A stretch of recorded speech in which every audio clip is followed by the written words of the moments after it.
"Bunny," he said, "why can't they make us fear now? Because we can't run like say we be thief." Previously on Judith and the Ghetto Boys, a rich boss CEO was going home after a busy day at work. She booked a boat ride since her car broke down. Whilst on transit, the boat driver asked her to either go offline or increase the price stated on the app.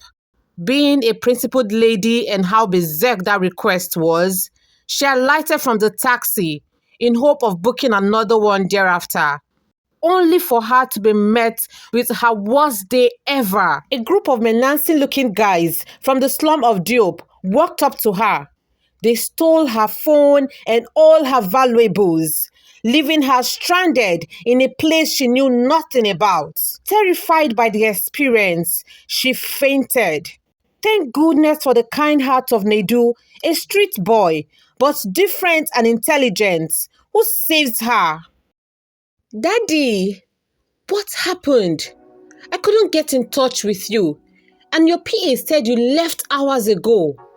A concerned Mr. Atonye greets his daughter as soon as she stepped into the living room of their family penthouse.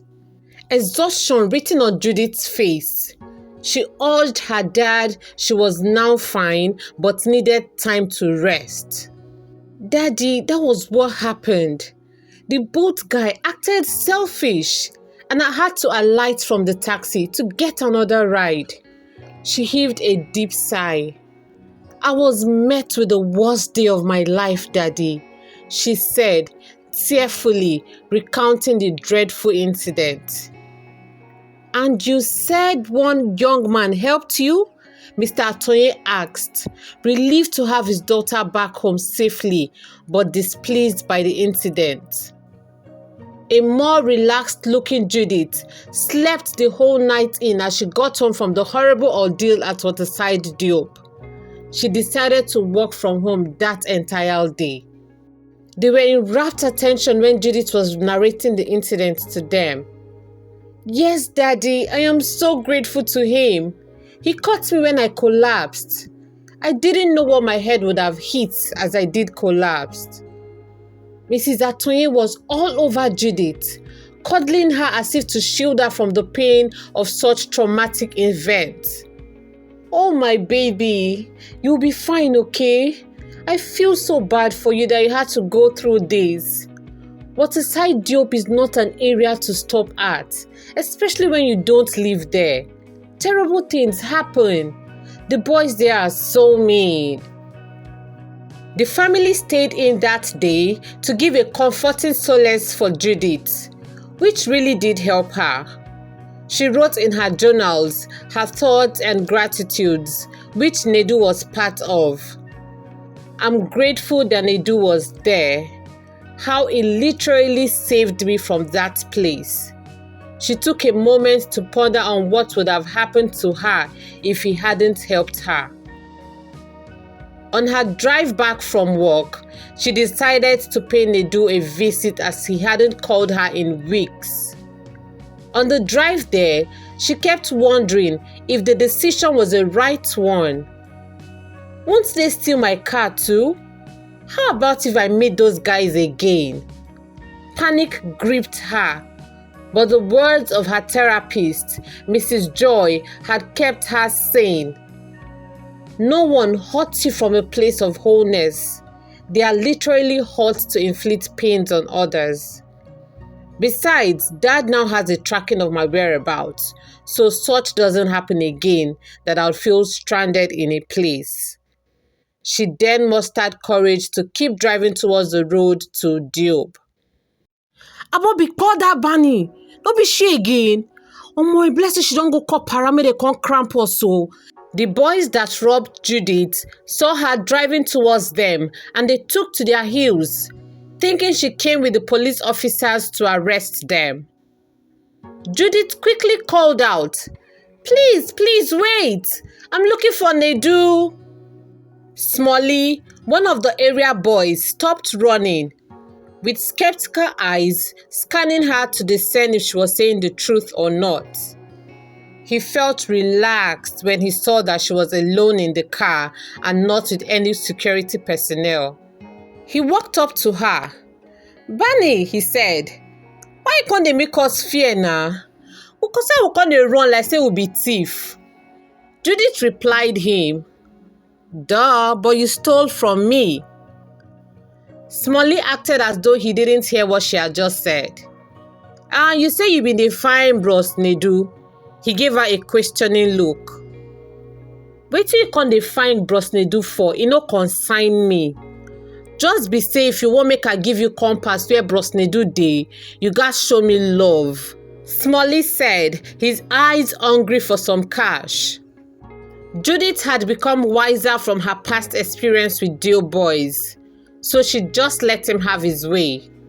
She reached out into her car pigging hole, counted out 10,000 naira and then handed it to him. Smallie was now happy. He stretched out his hands to receive it. With an excitement tone, he hailed, correct Bunny. If your type they come here 2 times every day, I don't reach past Dangote sef. Judith was past having this moment with him. Please, where is Nedu? She asked, ready to stop conversing with him. Bunny, him no dey house so, Smallie said nonchalantly, counting his money as he made to leave. Judith was stunned. She couldn't believe what Smallie had just said. What? She exclaimed in disbelief. But you just had me give you some money to tell me where Nedu is. What she heard from him next made her even more shocked. Smallie, taking a stance and enjoying this privilege, was ready to bounce on her again. Bunny, that one wey you give me na matching ground so. Na the proper one I dey ask of you now, you get me? Abi una rich people, shey if una dey chop appetizer first before una chop the main food. Abi you no wan make I chop balanced diet? Judith couldn't believe her ears. She was being manipulated by this little boy in broad daylight. She was livid. She isn't one to back down on a plan, neither is she one to be played with in such manner. But she knew this was his turf, and she needed to play by his rules in order to get what she wants. But I just gave you 10,000 naira, she said to him. That should cover up for everything. Smallie didn't say a word. He just turned to leave. Then Judith calls him back and hands him another 10,000 naira. This is the only cash I have with me, she said. Please, where is Nedu? Smallie collects the money and replies her, I don't know. And he ran off. Unbelievable. Not again. Not another format. What the heck is going on in this neighborhood? Judith said, stunned as she watches Smallie smiling at her from afar off. His tongue out as he waves her a peace out. Judith, downcast, felt like a puppy who has just been humiliated with her furs drenched. As she was making her way to reverse the car, she heard a voice calling out to her.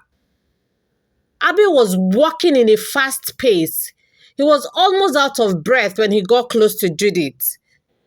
Panting heavily, he managed to say, Bunny, he began, I beg you in the name of God, carry me go Methodist Hospital, he said, pointing his index finger towards the left side of the road. Judith wasn't about to listen to him. These people are so full of tricks, she thought to herself as she kept reversing the car, until she heard him say Nedu was involved in an accident and was in Methodist Hospital. Nedu laid on the bench in the reception of the Methodist Hospital. His head and arm had a poorly dressed bandage. He was looking so terrible. Painfully, he managed to give a shocked expression when he saw Judith walk in. Beside her was Abbey, and he wondered how these two had met. Judith, with pity in her voice, asked Nedu, How are you feeling? What really happened? Nedu had a questioning look to Abbey, silently asking how and why he brought Judith there. Guy, I got come here quickly. You know say the doctor say if we no bring the robbers before 4 p.m, him go stop the treatment for you now. I see her for our ama. I got beg her make she carry me come here fast. Abbey tried explaining to Nedu. Hi, Judith said. I didn't mean to burden you like this. I'm sorry if it seems that I'm intruding. I only wanted to say thank you for that day. Honestly, if it wasn't for your help, I can't imagine what would have happened to me. A flicker of tears showed up in Judith's eyes as she recalled the numerous scenarios she had drafted out that could have happened if not for Nedu's help. Nedu forgot about his pains as he saw the sincerity in Judith's eyes. It's totally fine, Judith. I did what I thought was right. Nothing much about it, okay? It's fine, it's fine. He tried to reassure her that it was fine. Judith, appreciative of his words, tried to extend her arm of friendship. Please, can I take you to a better hospital? She asked. This place, it doesn't look like a great place to handle such injury, she said in whisper, careful not to allow the nurses hear her. Nedu replied her, oh no, it's fine. I'm actually getting better already. Abbey eyed him. Judith was sensing the resistance was because of finances. So she said, I came here to see you because my parents are so grateful for what you did. And they will be so pleased to have you at our family's hospital. Please don't say no. It's the least I could do. You saved me. Now it's time for me to do the same to you, she said. Nedu was about to speak up when Abbey interjected. Bunny, that one go well, scatter. Thank you so much, you try, Abbey said, ignoring Nedu's glare. Fish, I no say for no gree. Nonsense boy, now why I talk first? Abbey said to Nedu after Judith has helped him to assist Nedu into the back seat of her car. Nedu replied him, now you be fish head, as he gave out a low groan in pain. You still get mouth they talk, oh. Because the bike man no jam your mouth, Abbey said, laughing. Judith drove off the compound of the Methodist hospital, intrigued by the relationship between these two. First, Abbey was panicking when he called her for a lift to the hospital. Now, they are both jesting and throwing shades at themselves.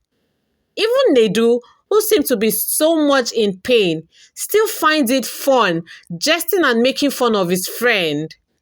As she watches from the interior mirror of the car, she wondered if she could find such friendship. Judith recalled how her childhood was always filled with fun, love, and laughter. But now, being an adult, she had no time for such. She had one friend named Choco, whom she wondered if they were really friends or just old classmates who still kept in touch. Choco is a high-level babe in every sense. Her parents are from old money, and so Choco doesn't need to work a day in her life. All she does is living the first-class life in everything. Choco often laughs at how much hard work Judith puts herself through even though her parents are rich.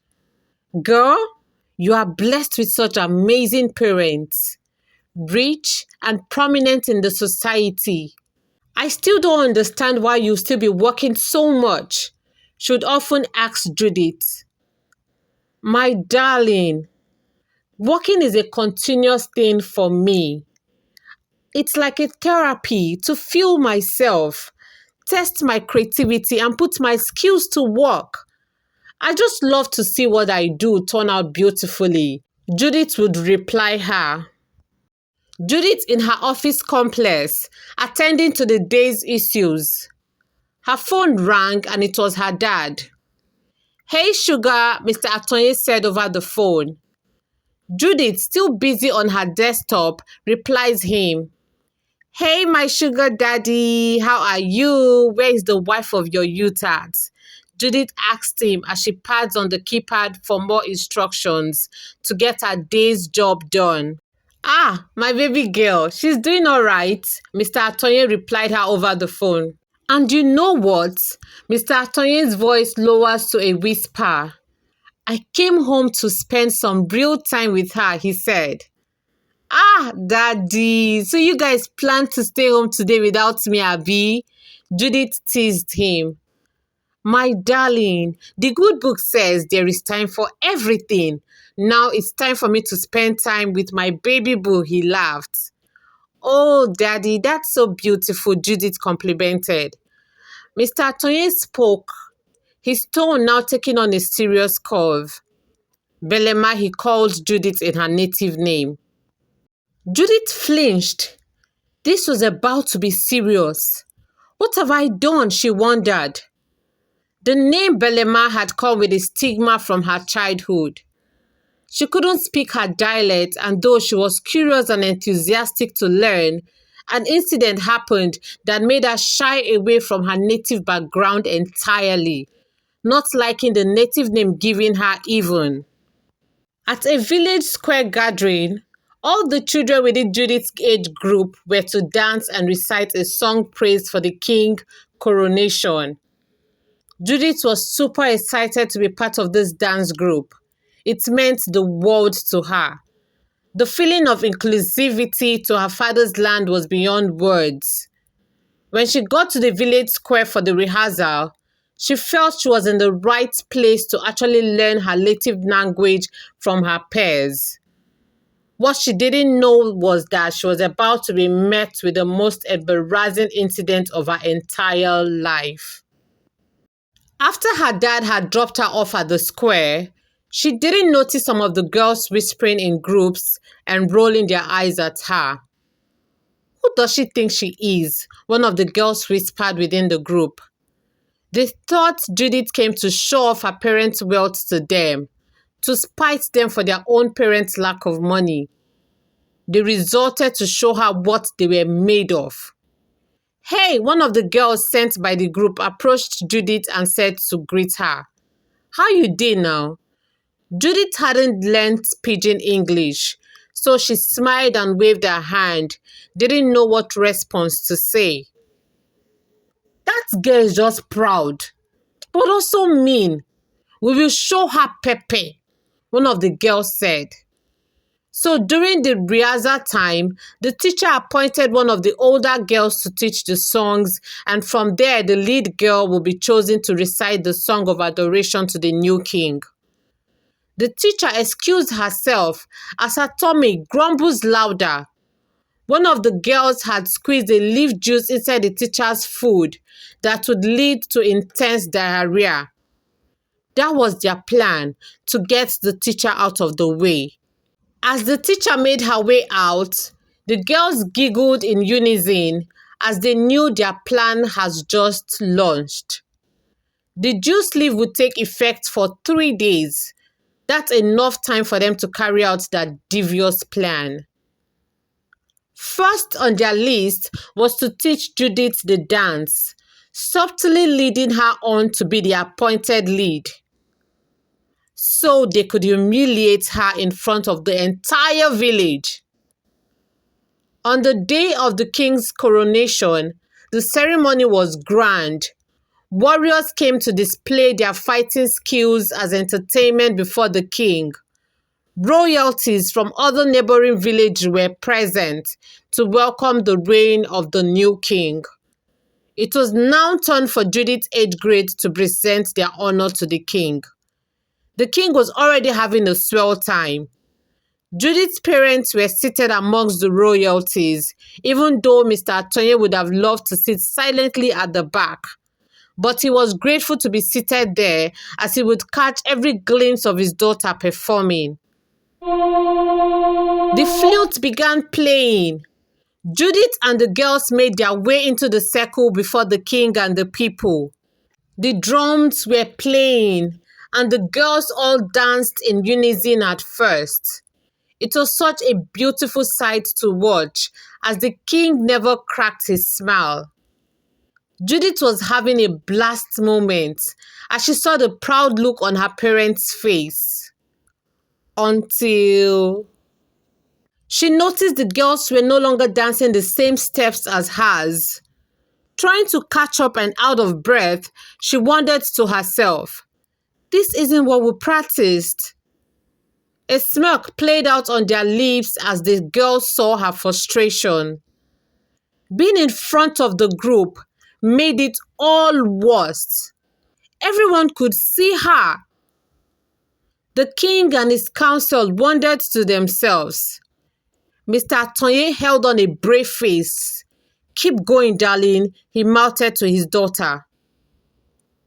Judith managed to keep her head up high till when the drum announced it was the end of the dance. The crowd roared, celebrating the dance skills of the girls, but some whispered amongst themselves of the weirdness of Judith. Now it was time to recite the praise song to the crowned king. And as the lead girl, Judith felt she was ready to impress the king and redeem herself. Not knowing how to speak her dialect, she painstakingly learned every word the girls taught her. They made her promise she would get the words right and also shared how mandated it is for her not to sing the song to anyone's hearing except to the king first. Super excited, Judith was ready for her big moment. She began to say the words as taught her by the girls. They were all words of insults, aimed at insulting the king and his entire cabinet. Quickly, the drums stopped playing. Everywhere became quiet. The awkward moment was palpable.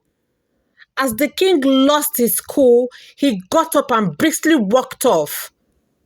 "What an abomination!" one elder exclaimed. "On the king's coronation day? This is unacceptable." The air in the palace room was thick. The king's expression was worrisome. The elders agitated by the presentation of Judith. Instead of showering praise to the king and his reign, Judith unknowingly was saying curse words to the king and his reign. Judith's dad was beyond pleading and was fined a huge sum of money, cows and yams and other foodstuffs to appease the king and his cabinet.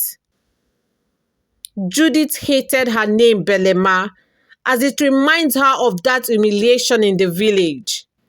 So whenever her dad calls her Belema, she knew it was something beyond serious. Now this was it.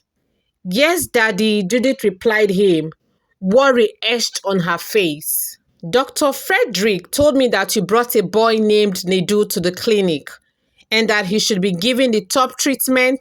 "Belema, is that so?" Mr. Atonye asked.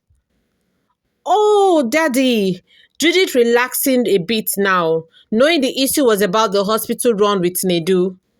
"Yes, Daddy, I did. Oh, I forgot to tell you about it. Remember the guy I told you helped me at the slum?" Judith asked. "Yes, I do," Mr. Atonye replied. "His name is Nedu.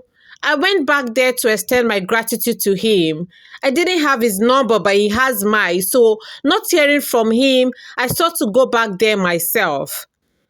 Mr. Atonye's worried voice spoke from the receiver. "Judith, you don't take such risks again. What if you were kidnapped or worse?" "Not to worry, Dad. I'm fine," she continued. "I got there and heard he was involved in an accident and was admitted at the hospital. Dad, I had to go there. The hospital was a mess, Daddy. Imagine someone involved in an accident is sitting on a wooden bench. A wooden bench, Daddy. Can you imagine that? I had to step in, Dad, and I am so sorry I didn't inform you when I was taking him there." Mr. Atonye relaxed, spoke to compliment her gesture. "You are not just beautiful outside, darling, but with the most beautiful heart I have ever seen. You're taking after your mother." They laughed and spoke on other matters before Mr. Atonye signaled that he needed to go. Your mom is calling me. Bye for now, my love. Don't forget dinner tonight, okay? Mr. Atonye concludes the call.